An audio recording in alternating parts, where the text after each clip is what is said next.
इंसान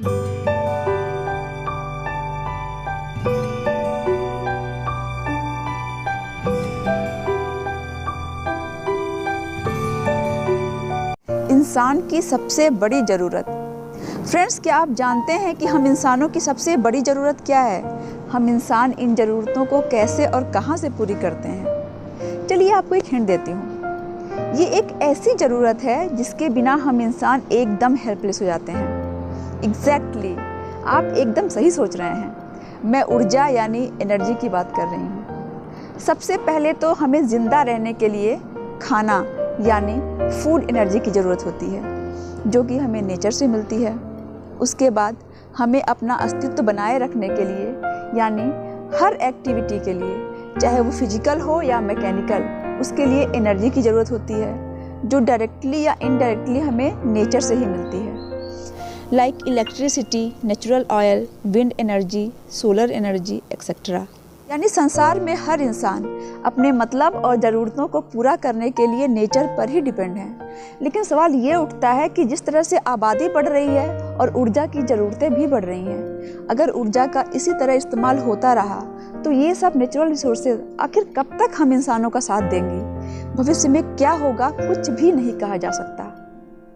दोस्तों, हम हिंदुस्तानी धरती को धरती माँ बुलाते हैं, और अगर गौर से सोचें तो जिस तरह एक माँ अपने बच्चे की हर ज़रूरत को पूरा करती है, लेकिन जब वही बच्चे बड़े होकर अपनी मनमानी करने लगते हैं तो माँ उन्हें उनकी हालत पर छोड़ देती है। ठीक उसी तरह धरती यानी अर्थ के पास हम इंसानों की हर ज़रूरत को पूरा करने के लिए सफिशिएंट एनर्जी है, लेकिन आज इंसान उस एनर्जी का मिसयूज यानी मनमाने ढंग से इस्तेमाल कर रहा है। तो ये माँ यानी अर्थ कब तक हम इंसानों का साथ देगी? ऐसा कहना भी गलत नहीं होगा कि शायद दुनिया में थर्ड वर्ल्ड वार पानी और तेल को लेकर ही हो जाए। अगर ये सब कुछ ऐसा ही चलता रहा तो फ्यूचर में कुछ भी हो सकता है, कुछ कहा नहीं जा सकता।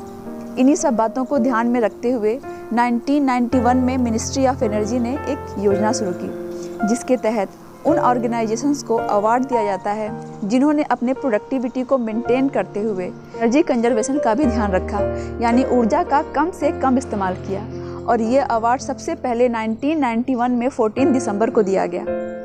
Bureau of energy efficiency BEE, जो गवर्नमेंट ऑफ इंडिया की एक कॉन्स्टिट्यूशनल बॉडी है, ये एनर्जी इफिशिएंसी और इसके इस्तेमाल के रेफरेंस में गवर्नमेंट ऑफ इंडिया की मदद करती है। हर साल 14 दिसंबर को national energy conservation day celebrate करती है। ये दिन सेलिब्रेट करने का मेन मोटिव है लोगों को एनर्जी सेविंग और उसके कंजर्वेशन के महत्व को समझाना, ऊर्जा के बेहतर इस्तेमाल के विषय में जानकारी देना, उन्हें बताना कि अपने प्रेजेंट और फ्यूचर की भलाई के लिए एनर्जी कंजर्व करना कितना ज़रूरी है। साथ ही इस दिन एनर्जी को कंजर्व करने के डिफरेंट रेमेडीज़ पर भी काफ़ी जोर दिया जाता है। सो फ्रेंड्स, आज मैं आपको एनर्जी कंजर्वेशन के 1 नहीं, 2 नहीं, 3 नहीं, पूरे 7 फायदे बताने वाली हूँ।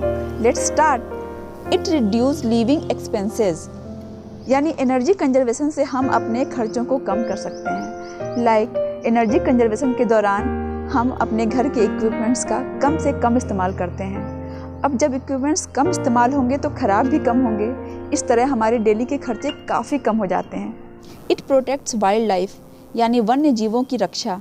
फ्रेंड्स, एनर्जी कंजर्वेशन से एयर पोल्यूशन और नॉइज पोल्यूशन काफ़ी कम होती है, जो डायरेक्टली वाइल्ड लाइफ को अफेक्ट करती है।